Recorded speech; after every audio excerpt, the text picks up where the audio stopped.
It's the early 1950s, and the NBA is, well, it's kind of dying. Games was slow, scoring was painfully low, crowds almost empty. We're talking 3, maybe 4,000 people in the stands, tops. Fans were tuning out, sponsors were pulling back, and the league's future looked shaky. And then, just when it felt like the NBA might not make it, one wild idea changed everything. Not a trade, not a rule, just one idea. And it saved basketball. There was this guy named Haskell Cohen, the league's publicity director back then. He's looking at baseball's all-star game, right? And he thinks, why can't basketball do something like that?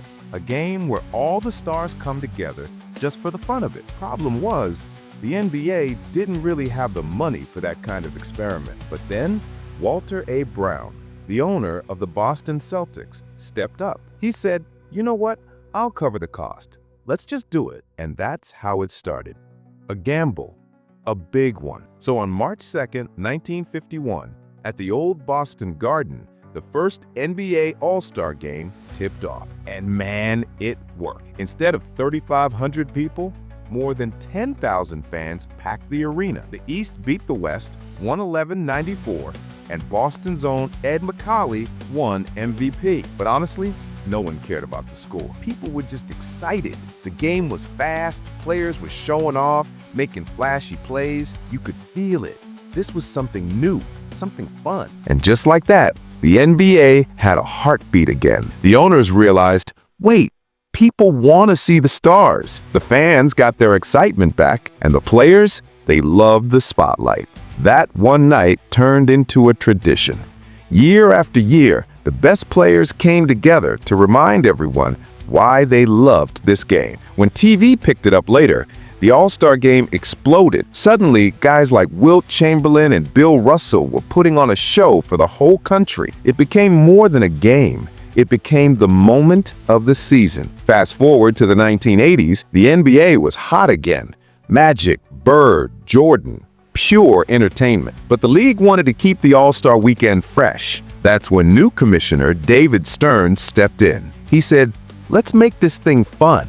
Let's give people something unforgettable. And in 1984, the NBA introduced the Slam Dunk Contest. It was electric. Dr. J gliding through the air, a young Michael Jordan flying from the free throw line, crowds losing their mind. Every dunk was a statement. Every jump was a story. It wasn't just basketball anymore. It was art. Then, in 1986, came the three-point contest. That's when Larry Bird gave us one of the coldest moments ever. He walks into the locker room before the contest and says, so, who's playing for second? Then he goes out, drains shot after shot, and before his last ball even drops, he turns and walks away. Pure confidence, pure Bird. By the 1990s, things grew even bigger. The Rookie Challenge came in, now called the Rising Stars Game, giving young players like Shaq and Iverson a stage to show the future. And then there was 1992, Magic Johnson's return after his HIV announcement. He came back, played with pure joy, hit that last three, and the whole arena went crazy. It was one of those moments that just gives you chills. It reminded everyone this game is bigger than basketball. Hosting All-Star Weekend became a massive deal. Cities competed for it, not just for basketball, but for the business, the tourism, the spotlight. In 2010, the game at Cowboys Stadium in Dallas shattered records. Over 108,000 fans packed the place. It looked like a concert, not a game.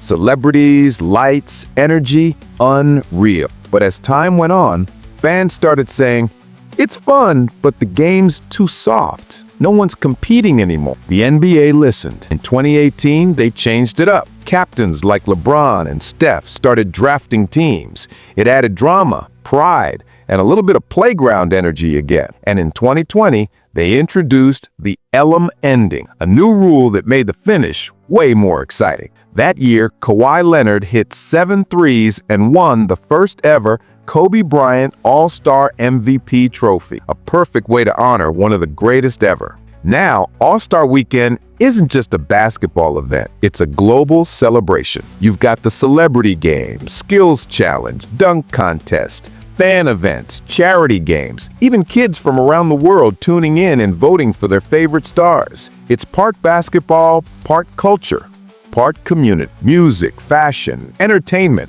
all in one weekend. The NBA, which once struggled to survive, now throws one of the biggest sports festivals in the world. And it all started because one guy took a chance on an idea. From a half-empty Boston Garden in 1951 to millions of fans watching from every corner of the world, the All-Star Game didn't just save basketball, it gave it life. If you made it this far, thank you. The NBA's history is full of stories like this, moments where the game nearly fell apart but came back stronger. If you love this kind of storytelling, the real, behind-the-scenes stuff, hit subscribe, drop a comment, and stick around, because we're just getting started.